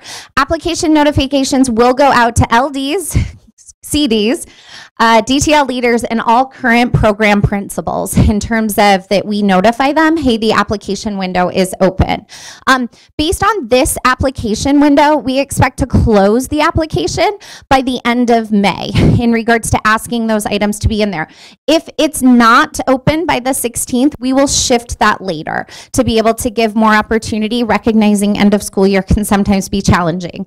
We will be using the same process we did last year, where we ask you, along with your technology leaders, to vet and verify the applications that are coming in from your LEA level. For some of you, that means we send you back your actual application and say, hey, this is what we got from you for your charter school. Is it correct? You might think to yourself, that's ridiculous. Why are they taking the time? But there are enough cases where we have individuals where more than one person from your community applies for licenses for the same school, that we just want to have that opportunity to vet it with you. In addition, for LEAs who've given guidance in regards to these are the software products that we're prepared to support at a district level, we also like you to have that heads up if you have schools who are applying for licenses outside of that guidance, so that you can touch base with them before we hit the start of the school year.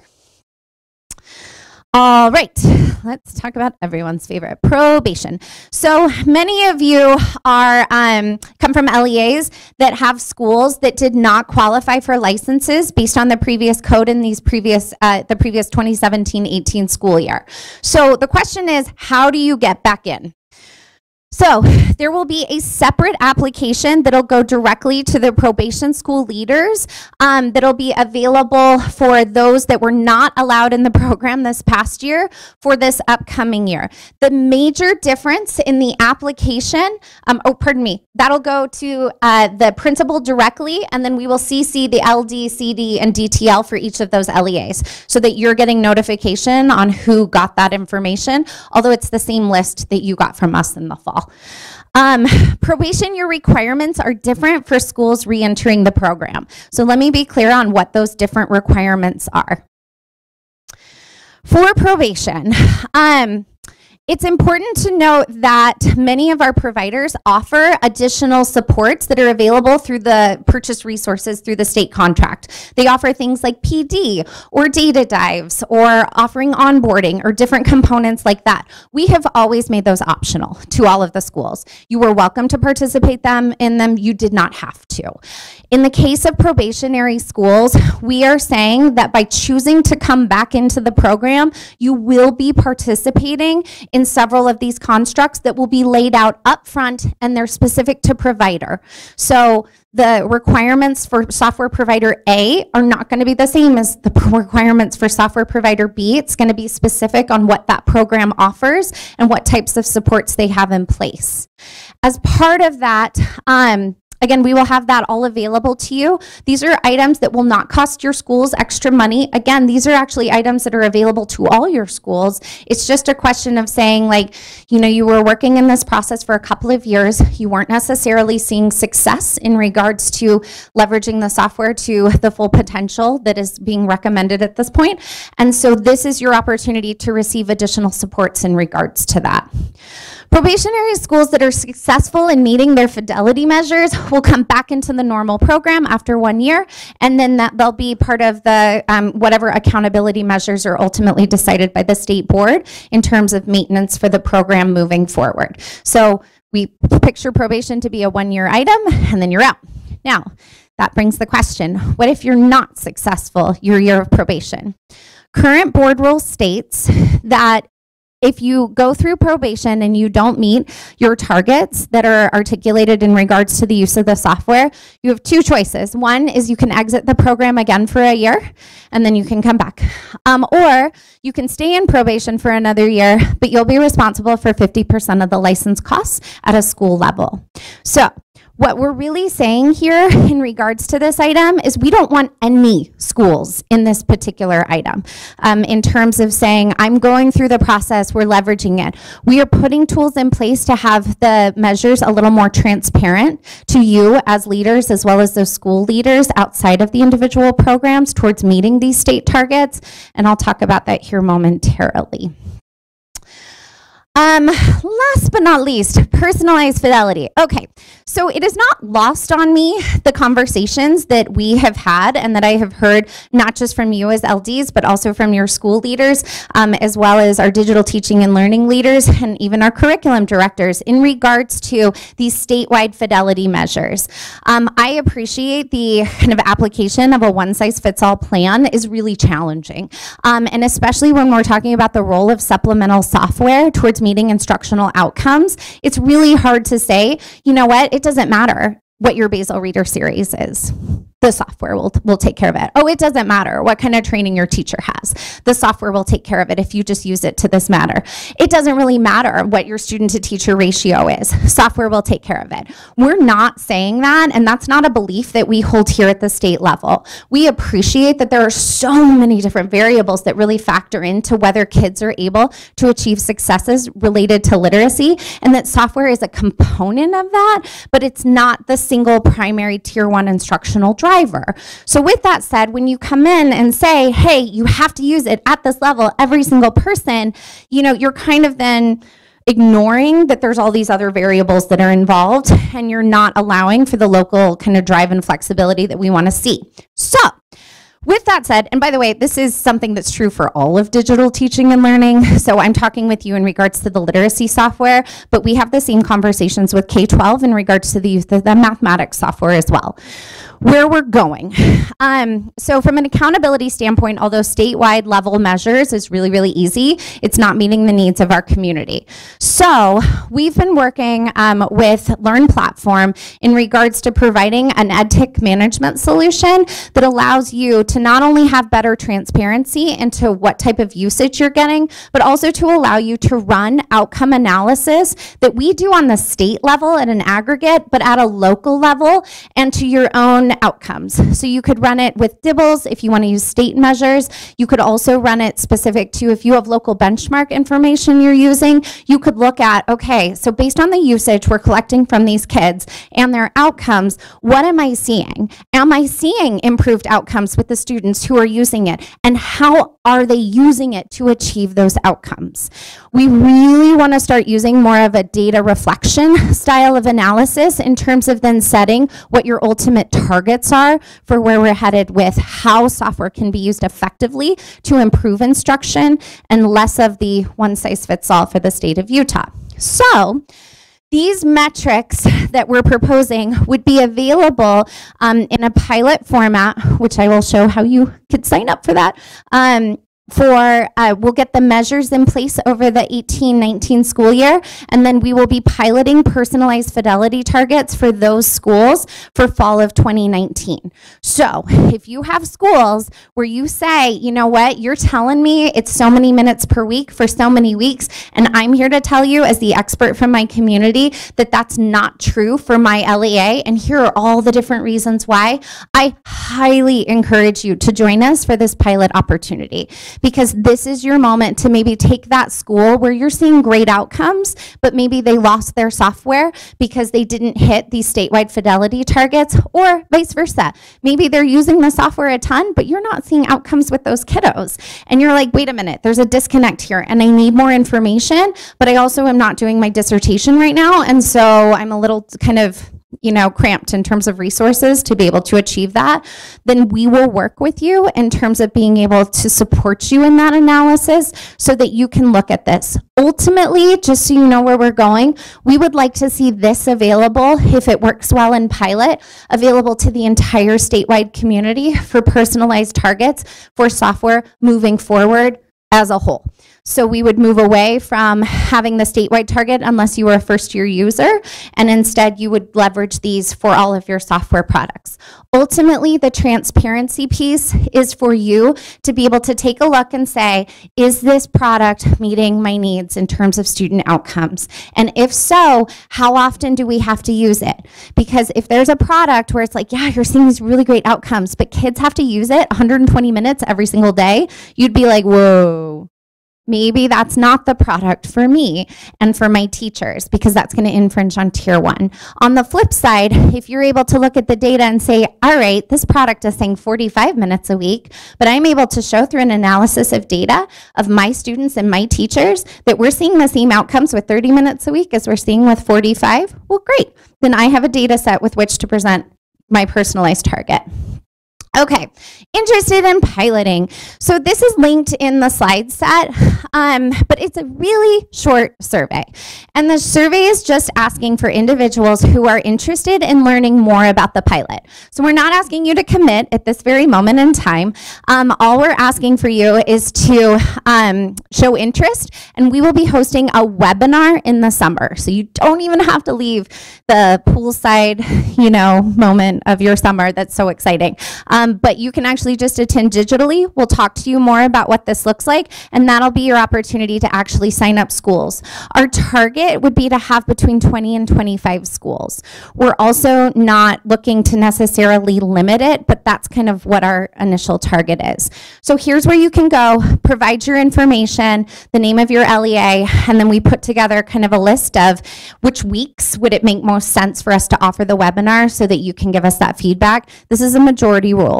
So if you have a friend who's next to you who's like, I'm not really interested in the pilot, maybe have them sign up like they are so they can choose your date and help kind of push your calendar agenda. With that, that is the whole presentation for today, and I'm happy to answer any questions. Hopefully that means you're all filling out the pilot survey and you're so excited. You're just like, Sarah, I can't ask questions. I will clarify, many of you email my good friend over here, Sarah Wibke, and I love that you think we're the same person because I think she's fabulous, and if I had to be confused for someone, I'd like it to be Sarah.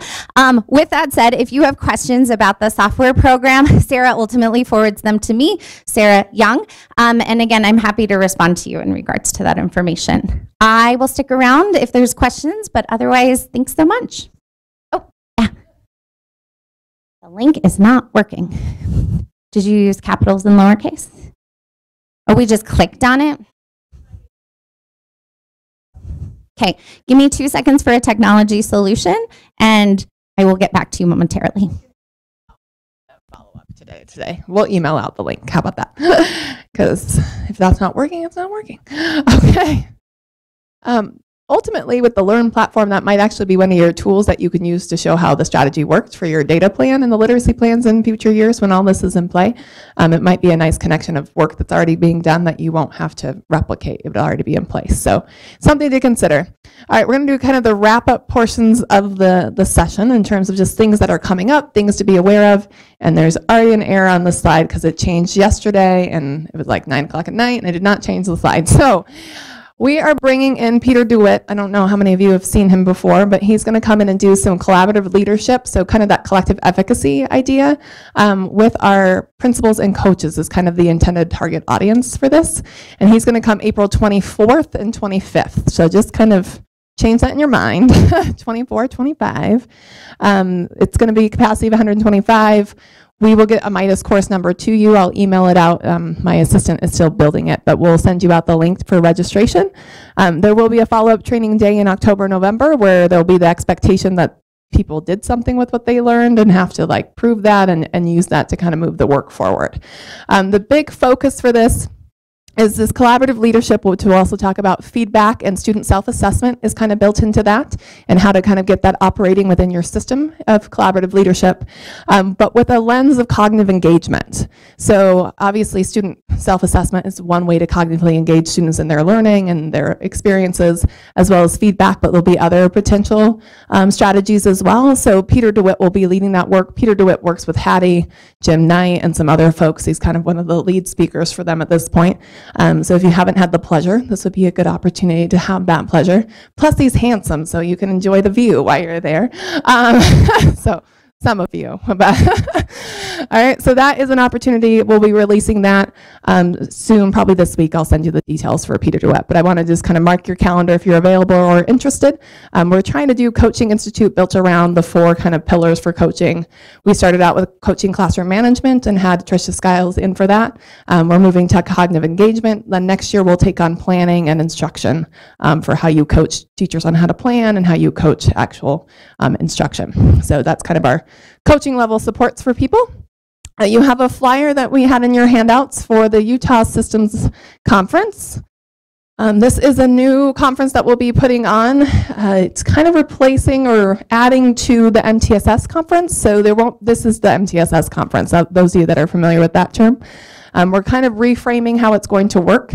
There are 2 strands. There's a leadership strand, and there is kind of the more general educator strand. The leadership strand is really going to be centered around 3 key principles.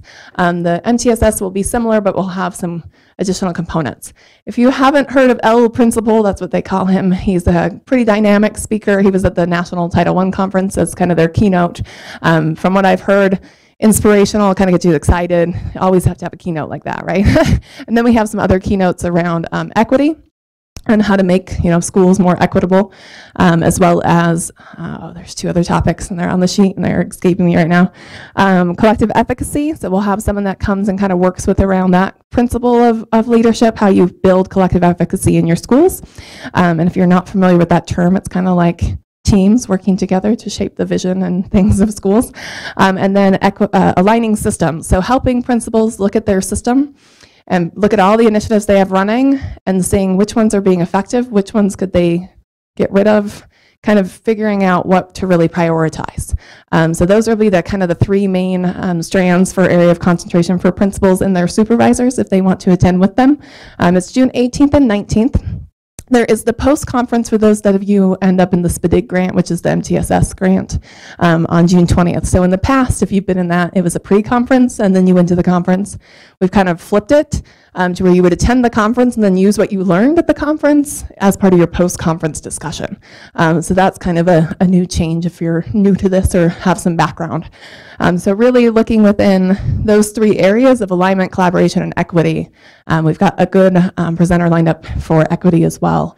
So what this is really intended to be for the leadership strand, so as you work with your principals, is that they'll pick a focus area. So they might choose, there's going to be 2 main areas, collective efficacy or equitable access, and then they'll spend this institute as well as future learning opportunities throughout the year digging deeper. So they might choose equitable access, and then they might also choose a subset of literacy. So they're going to learn about equitable access as just a systems approach in the bulk of the session. And then later on day 2, they'll come to breakout sessions where they choose, well, I want to really focus on equitable access in literacy. And then they'll come to our team and have more of a direct literacy approach on how you achieve equitable access in literacy. So that's kind of, they'll have these strands that they break into, and then throughout the year we'll have future trainings with those same principles to continue to expand their knowledge and skills in whatever area they choose. So the main 2 areas they'll get to choose from is collective efficacy and equitable access. The aligning your systems really is a one-time thing, like you do it and then you bring it back, but once you learn how to do it, you don't need followed up PD on it necessarily, where collective efficacy takes a while to build and has continued kind of support that's required. Same with equitable access. You don't just say, we have equity now. It takes a little while to kind of change systems.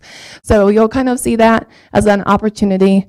We're really looking forward to this conference and kind of shifting things up a little bit. We're trying to be more coherent in our principal institutes. Like I won't be running a literacy institute next year. So we're trying to converge all of our institutes. So there's been a STEM institute, there's been a literacy institute, there's been a principals institute. We're trying to combine all those efforts into more of a coherent system for our leaders so that they have one option, but it will still have lots of opportunity within that option, but we are converging as an agency around what are the key issues. So like collective efficacy and literacy. How do you look at your data? How do you get your teams to kind of push forward? Those kinds of things. So we'll be using those lenses to lead the work in those institutes. So this is kind of the kickoff for that event. So something to mark your calendars. I know it's in June and your calendars are probably already quite full, but hopefully not too late. And those are just the areas of concentration. You'll see they're very similar across. We're not doing aligning systems in the kind of more teacher-directed pieces, but you'll still have collective efficacy, equitable access, and then tiered supports, obviously, for the MTSS component.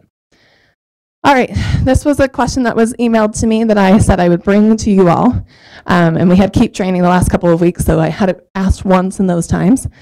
Should we have a mid-year tool? Not in a required, back down everyone, not a required tool, but should there be some resources or options for you to use at mid-year to kind of see where your kids are in terms of progress and kind of predicting for the end of the year?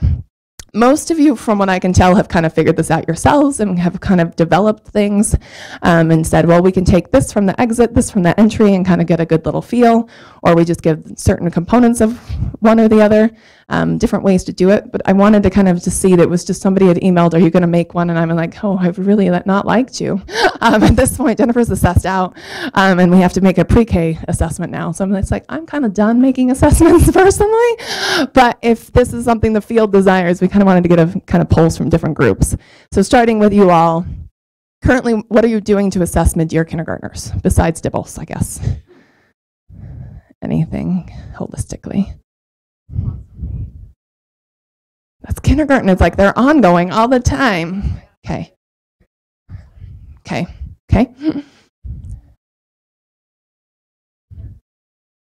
That does some check-ins and, okay. So some have made some local. Peggy? Okay. So you've kind of made your own little system too. Okay. Other thoughts? Is this something that would be helpful if we put out like little sample tasks? I don't want to waste time if it's not useful. It's kind of where I'm coming to you from this with. Like the writing task, most teachers freaked out the most over the writing. I'm going to tell you, like I've never received, out of the whole test, that is the item I get the most feedback on. We're super excited about it. We've tested like 80 kids and they did very well. So we're not as not confident as your teachers are. But in terms of part of it's they don't teach that way, or they haven't, and now they've seen the test and go, oh, I'm supposed to be doing those things. It will create cause and teacher change, which is one of the reasons we did it the way we did it. But is this something you're asking for, or is this something that would be nice if it was available, but you are going to survive without it? Like, give me a feel. Should we take a vote? Thank you. I'm like, a lot of you are doing things, and maybe it's just reaching out to another charter school or district and saying, hey, what are you doing that you can kind of take and make your own. I don't think most of you would be like, oh, you can't have our test. Who cares? Like, let people use your skills and knowledge, hopefully. If you are willing to share yours, feel free to send it to me or just email and say we'd be open to it. I've only had one person reach out, and that's why I was like, I don't know if it's a big enough deal to really take on. And since I'm trying to stay out of assessment, I'm like, I would rather not. But if you want it, Heather and I could have some more fun times together. Okay, I'm going to leave the room feeling like I'm not going to worry about this. Just so you all know. Okay. All right. Next piece. This is that lift part that I talked about. Now, we were doing stakeholder feedback today. We got an email to one of our deputy superintendents that we were mandating superintendents to come to this training from one of you all. I'm going to call you out right now, friends. So that's why my boss came down and pulled me out, and we had a little conversation. This was conversation today. We will send out the reality soon, but we wanted to get your input. We wanted to put out like what we were thinking, but nothing's in place yet. So please calm yourselves. It's gonna be okay. We just are at the point where we know it has to be a system. It can't just be you.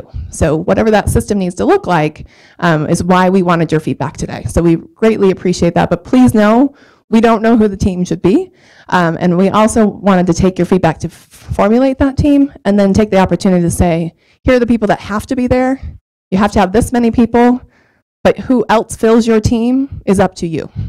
And then we will ask you as LDs to send us who your team is so we can email them the information.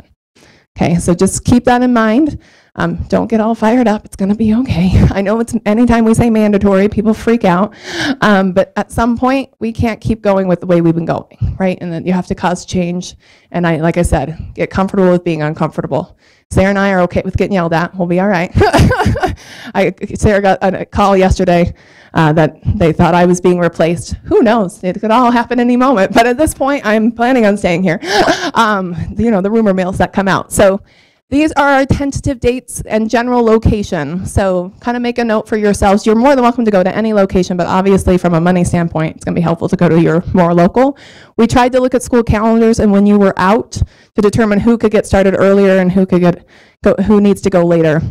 So it looked like mostly like Salt Lake area is like the latest out areas, like Canyons and Salt Lake, you're kind of the last out for the year, where like Southern Utah's out way earlier than the rest of you, so it's kind of just depending on when they start, and they started super early too. So these are our tentative dates, so just make a note in your calendars around that. And when we say Northern Utah, we're thinking like Cache, Box Elder, Logan, like really northern, and then the Davis area is more like the Weber, Ogden, Davis kind of zone, just so you can kind of get our thinking around those ideas. There are tentative dates, we have to find locations, but due to our calendars, that was the best we could do. So just kind of make sure you can attend one of those 2 days. They're gonna be extremely useful, and we'll probably pass through some of the content with the collaborative team to make sure it's gonna be useful, that it's not just our perception around that. But Patty has done this work before, it's not gonna be a new thing for her, and then us bringing in the state perspective to kind of lead what the plans really have to be. And just think of it this way, your plan will be written. You won't be crashing like October 30th going, I gotta write a plan November 1. Like it will be done, or at least really close to being done. Our point is that you walk out of there pretty well accomplished, that you have written your plan and you just need to plug it into whatever system it ends up going into. We'll have a template and all of those things. Yes, so we're gonna do like 8:30 to 3:30 with an hour and a half lunch in the middle so that you guys can do some like really go out and get lunch, but also some socialization and processing and like a little break. We had a conference this week or last week, and that hour and a half just gave us such a difference in the hour where you're like rushing and trying to get things done. You kind of got to debrief about what you learned or just go off on the social part, which is sometimes nice when you have a team that doesn't generally work together in that aspect. So that's kind of what we're thinking. If you have ideas on that, we're open. That was just kind of our initial. Yep. We're going to have to work through these problems. So let me think through that, because we want the right people at the table. And I know 2 days with some of the folks is like asking for the moon. So we will work through that and kind of hope that you have at least this many people at all times. Because if you don't have the system, we're going to continue spinning our wheels. And that's where we've got to kind of push people a little bit. Karen?